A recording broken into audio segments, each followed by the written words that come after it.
So let's look at some of the other things you need for pencil drawing. It's of course helpful to have a way of sharpening your pencil, either using a sharpener or a knife. I was always taught to sharpen with a knife, which I think is a great way of doing it to get this lovely long end for drawing. It's also helpful to have a rubber, and you can get different types of rubbers. Some pencils of course have rubbers on the end like this. They can have little tiny ones, all different shapes on the end. Super helpful, super useful. These are pretty mucky because they do live in my pencil case, but a traditional soft white rubber is great for rubbing out.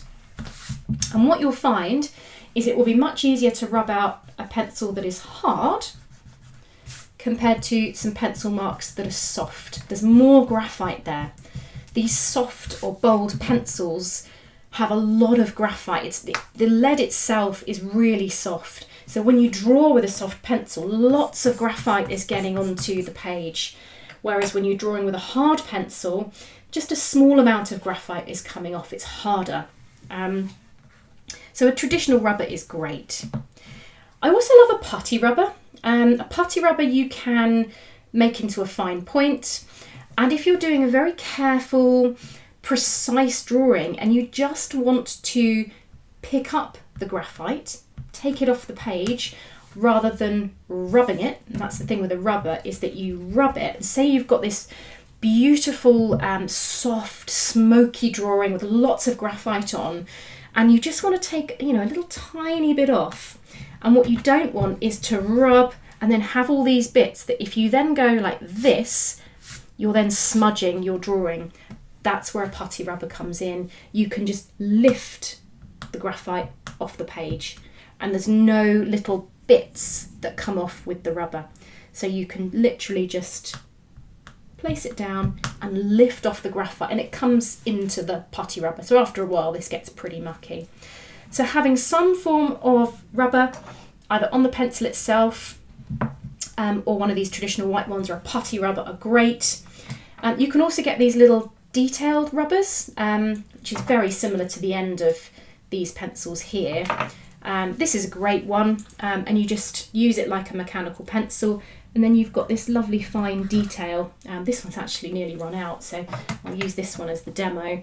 You can then do fine detail through your drawing. So you can almost work back to front, lay down a huge layer of graphite using your pencil and then work into it like this. So you're almost drawing negatively, you're drawing with the white line, not drawing with the dark line. So it's, great way to do, or just to lift a tiny little bit up. If you just need to lift a tiny detail, that's really handy. And the final thing I wanted to show you is my can of hairspray. Cheap hairspray, I don't even know where I picked this up. That will fix your work.